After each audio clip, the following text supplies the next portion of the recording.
that's me. So thank you guys again. I just business to check in. We still have some time, right, sir? I understand, yeah. Cool. Just for anyone who wants to get involved, what advice do you have? Give of yourself. Actually, let me have you guys speak of this because, and also Todd. You guys speaking to. Todd. Let me have you go first because tired Todd has been quiet. Todd. Todd, you mentioned something great on Facebook the other night when we did a Facebook Live of just showing up and giving of yourself, right? Yeah. Yeah, I think if you want to get started, I mean, you don't necessarily have to go to the U of A or any film school or anything.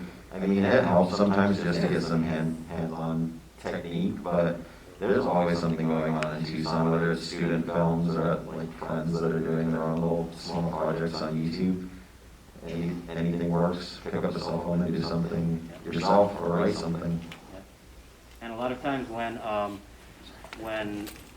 when you're not seeing the opportunities that you want to see, that's like cue for you to write your own scripts, to organize your own friends, to do your thing. I just got to say that. And just like you get started, I'll say, because like with me, I have a friend Manny, I have a friend David, Richard, honestly, we're just a group of friends that just like making movies. Like we all have like movies that have impacted our lives, and so we're like, one of we did is we joined together and like we noticed there's strength that we do when we make movies. Like David's good at directing, Manny's good at acting, our friend Richard's good at better acting. He's also good at writing props and just Makeup. makeup, yeah. Yes, especially makeup. But honestly, it's just finding a group that you work well with. Like you never know. There's people that you don't even know you can work great with. Other people that it's like you find all these chemistries you can get. Like you never know what's out there. You can make good chemistry. Like another great director is Chuck Williams. Like he's great. Like honestly, he's a great, phenomenal director. I admit that. I worked with him. Yeah, he was another great director. Like, there's so much people you never know. Like you just barely start working with them, you can build stuff. And honestly, there's so much creative that just you can create great things. And honestly, just finding the right people. That's the best thing to do is to just get started. Just find the right people. Find the right people that have the drive to make these films, the ones who really are hungry to do this. And if you can't find, sorry to jump in right here, if you can't find those right people, be those right people. Be that person All for you need yourself. is it. All you need is a Yeah. second. Yeah. Phone, camera, and boom, you can create a movie. Like, there's people that shout even on iPhones, or just like on the phone. You can create movies. It's just pushing to do it.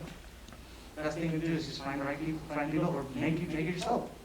Honestly, just having the drive just to do it. All you need. Alex Todd, you took the words out of my mouth. Yeah, everything that you just said is completely true. You just gotta find the drive, a camera, a story. Just put it all together, stamp your name on it, and you have your film. That's all there is to it. You wanna be a director? Put your name on it. You wanna be the writer? Put your name on it. That's all there really is to it.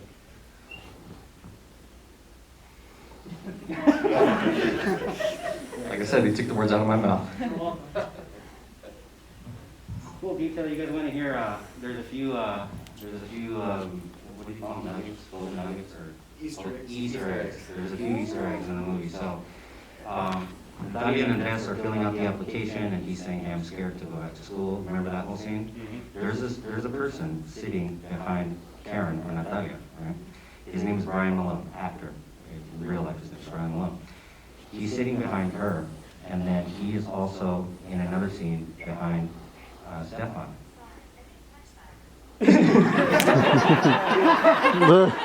I said. Right on cue. You got an investor in the audience right here. I didn't catch that. I like that. Yeah, so Brian Malone was actually the guy who was also in the circle of people, the angels of death, whatever you want to call them. It's open to interpretation. But he was the ringleader. He was the main guy in the center who looked left, looked right.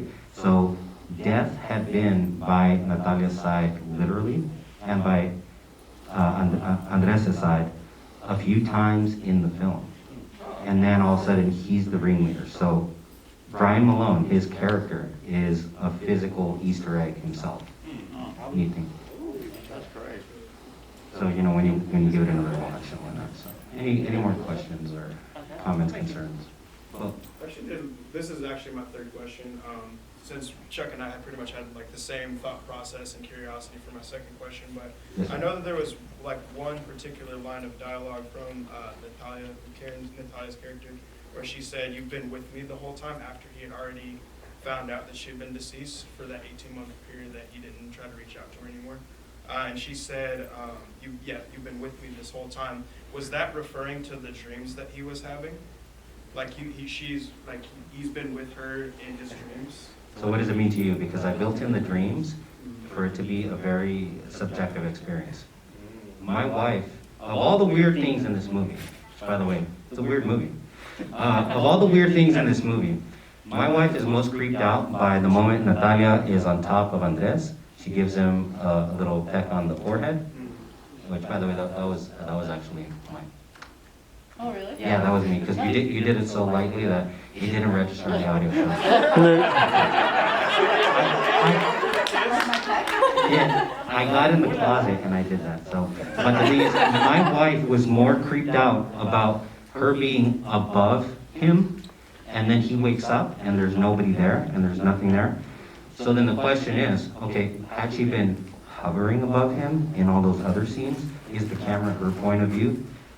I don't want to give you guys definitives. I want to give you guys subjective content to make your own decisions, to make your own determinations. That was kind of my interpretation too, you know, if it's not like a definitive answer like you just said, if it's more subjective, if it's just more like she's like the guardian angel essentially, and they kind of are to each other, Yeah. reciprocating that throughout the rest of their lives. Yeah, she could have been watching over him, like literally over him, or you know, all Since that. he had no idea. Yeah.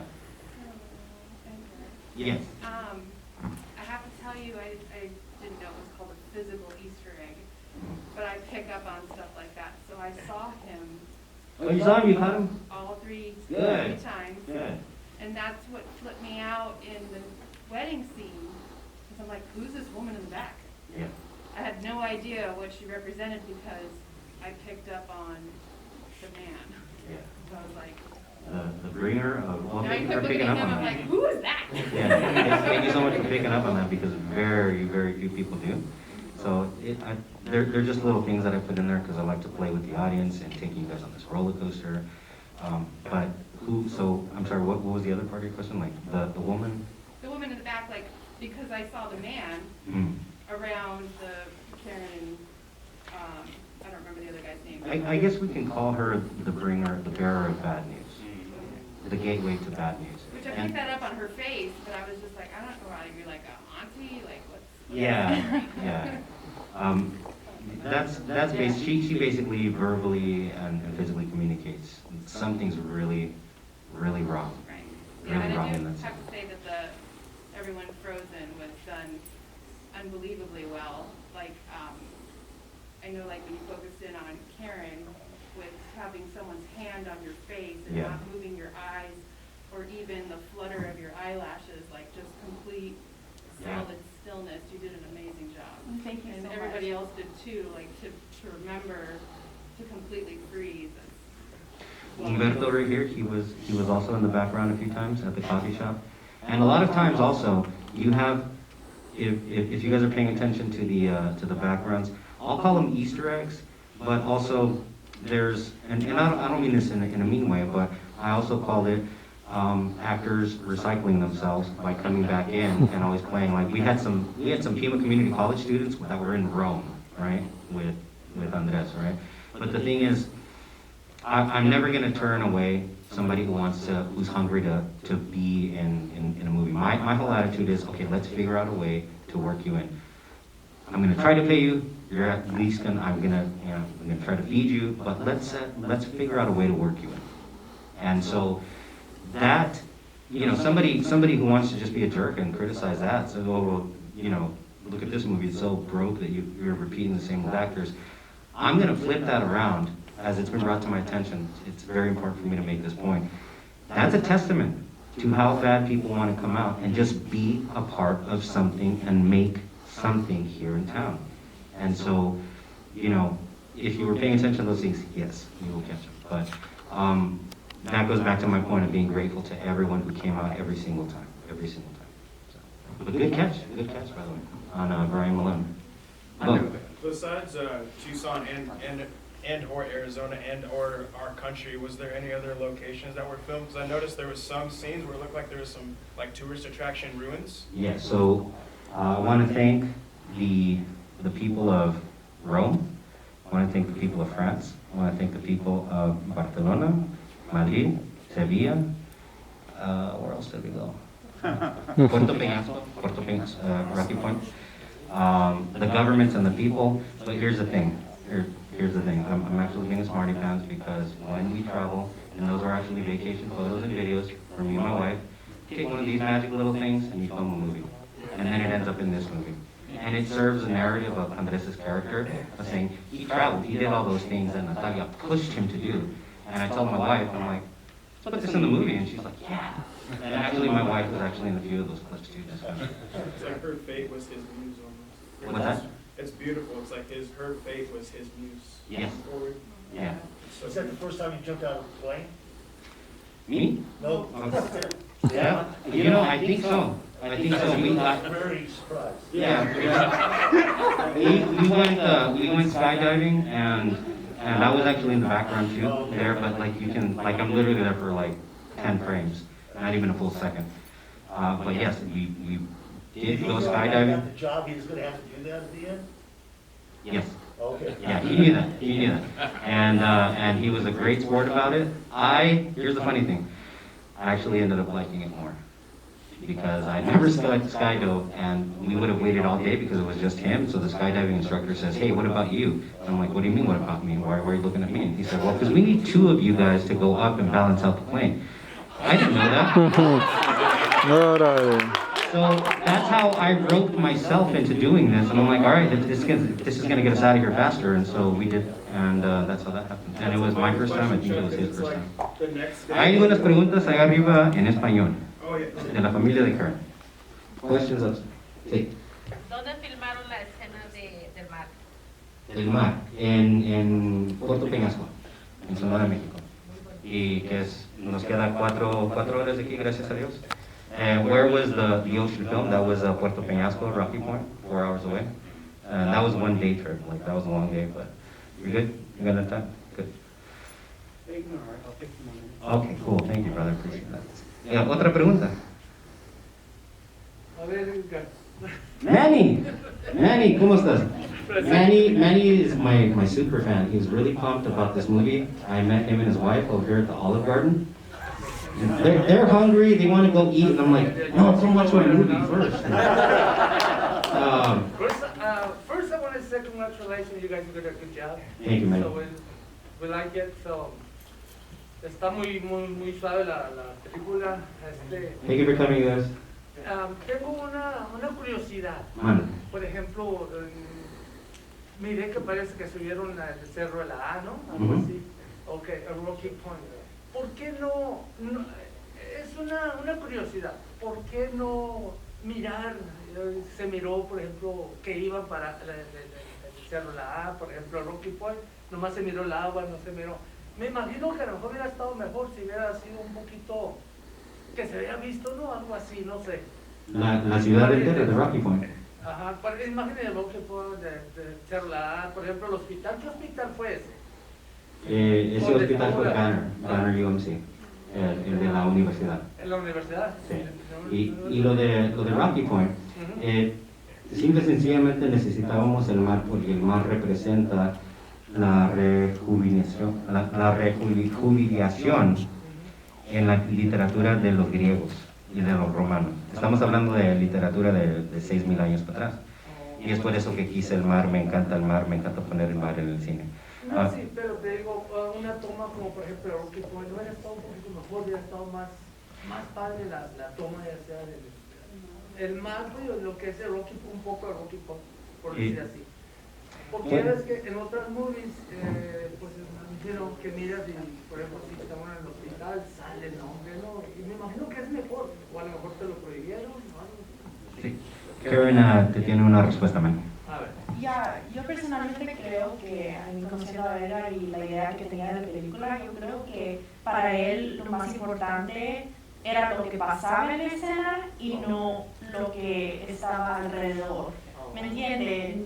Lo importante es que la cosa de las cenizas, eso era lo más importante. Entonces, yo creo que le hubiera quitado la importancia de esa escena si le hubieran puesto más importancia a la ciudad, los restaurantes, la calle, la gente. Yo creo que una vez lo más importante fue lo que pasó. La historia. Yo digo, les pregunto eso no porque creo yo que a lo mejor hubieran tenido un poquito más, como se ve más padre, pues no sé. O sea, yo te entiendo que es la historia y todo eso, pero en mi punto no. Entonces, pero todo bien, es toda una chulada. Y ahorita es all what I have, ¿no? ¿Cómo se llama? All I have. So, pero muy pronto van a tener un Oscar en la mano, si les digo. Well, forward to yes. So Manny was asking, why not show all of Puerto Peñasco, and I think versus, what we did show just in that shot of the ocean. I explained that the ocean always represents rejuvenation, rebirth in Greek literature, in Roman literature going back 6,000 years, which is why I always like to put the ocean in my films somehow. And but it's always more about the thematic focus. What are we focusing on here? And so in that case, Manny, here's a good answer also. In that case, it was a surreal space within a dream of realizing, okay, here she's tossing out her daughter's ashes, and then there's the quote, then there's the note. So that's what it was more about. It served more that purpose, to then wake him up from the dream. So, I was going to say something. Or maybe because when I watch a movie, they make it in Las Vegas. Oh my God, Las Vegas, look how beautiful. Heather, thank you for coming, Heather. See you later. Thank you. Everybody, bye. Bye, Heather. ¿Alguna otra pregunta? Any other questions that we can answer? Yes, sir. It's kind of a weird question, but telling a story like this, you have a linear story to tell, and then some of it is left to interpretation. I was just asking, I don't know how to ask, but how do you know how to balance what's obvious? That's a great question. To what's left to artistic license, to balance fantasy between fiction? How do you know how much is too much or too little? How did you? Because a lot of it threw me for a loop, but I loved it, and I love stories where I don't know what's going on. Yeah. I hate the obvious happy ending love story. But It's a balancing act. You have to. There are some moments where the information had to be definitive. Natalia did have to say at the end, "Hey, Andres, after all, I do love you, and I hope we can see each other." That's heartbreaking because we already know that she's dead, but she didn't know when she was making the video that she would be dead later on. So there are moments where we do have to work with definitives. You do have to lay down certain information so precisely laid down for certain reasons like that, and then there are other times where you can open it up to interpretation. So it just kind of all depends. It's like also editing a scene. You have to know when to come in, how long it goes, same thing with the music. So it's all, there's no right or wrong answer. It just will depend on a case-by-case basis, according to a term that you said, balance. When to come in, when to go out. I'm going to ask her what it's like to die. Yeah. Karen, go ahead and answer that question, and then I have something to add to that. Okay. It was a surreal moment.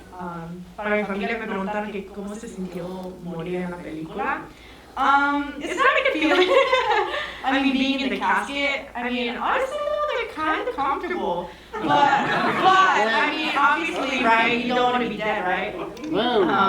But I mean, it was good that I had so many people around me that were supporting me. I mean, there was a moment in the movie where I literally had to be in the slab and 5 feet apart. There were actual dead people there, laying there, we were in a mortuary, we didn't have the money for the fancy sets. I mean, it's you either do it or you don't. So I was there and I was I would love to decide. And I'm oh my gosh, there's a dead body, multiple dead bodies in there. So Long story short, like Edgar likes to say, it was definitely an experience, but I don't regret anything because I feel like every single thing that I lived in the movie helped me grow, and yeah. And so what I can add to that is that where we filmed that was Evergreen Cemetery. We met with the director of Evergreen. We said, look, we want to throw Karen in the casket, we want to have a wedding, and we want to have a funeral. The guy's like, what? But he said, here was the big thing. We said, look, there is, I don't know if this matters to you, and it turns out that it did matter so much. There's a don't drink and drive message to this. Is it in your face? No. But obviously, look, alcohol. Look what alcohol brought on. So the gentleman then, I forgot his name. Forgive me. I forgot his name, but he's like, okay, cool, let's do it. And then so leading up to that weekend, he calls me up on like a Wednesday, and he's like, hey, so you guys still gonna film? And I'm like, yeah. He said, okay, well, if we have any people die in Tucson and they come to Evergreen, I'm gonna have to pull the plug on your shoot. And so I prayed Wednesday, Thursday, and Friday for no one to die, and if they did die, to go to somewhere else. And halfway through the day, somebody was brought in, but we were like having lunch in another room, so they brought the person in. That's about the extent, and so they let us keep on filming. And they were so gracious. They also provided us the urn, and they were so gracious. But Karen, yes, that was a real table where they actually, what is it called, embalming? They embalmed the bodies. Karen actually laid down on one of those tables. Stefan was on top of her to get those shots to where the shot can twist. And we realized that she's on the table. So Karen was actually on the table. I do have to say, the hardest shot for me to get was of you in the casket. No jokes, all jokes aside. It was hard, it was emotional, it was very difficult because that's one of the weirdest things that I've never wanted to ask of somebody. And Karen jumped in, literally. And your acting was a little stiff. In the casket, yeah. Just kidding. Yeah, it was a very difficult thing to ask of Karen, but you came through with flying colors, Karen, and that was the hardest shot for me personally. Russell did a great job in that scene too, the actor. Yes. And he's actually going to be here tomorrow to watch the movie. Good on time? Right. Any more other questions, comments, concerns? Is the poster up anywhere here in like the hallways so we can take pictures? All of our posters are digital and they're being worked on right now. So. Oh, okay. I was looking forward to taking some photos with you guys and the posters and whatnot, if they're available. Any other questions? Let me tell Karen's family in Spanish what I just said. Familia de Karen, la toma más difícil para mí fue pedirle, y la cosa más difícil en esta producción para mí fue pedirle a Karen ponerse en un ataúd para sacar esa toma en particular. Me dolió mucho el pedírselo, pero Karen con todo gusto y con toda buena actitud, como siempre, dice, ándale, vamos, hagamos la toma, y la hicimos. Pero fue de los más difíciles momentos para filmar esta película para mí en lo personal. Bueno, más difícil de ver también. Okay. ¿Pregunta, señor?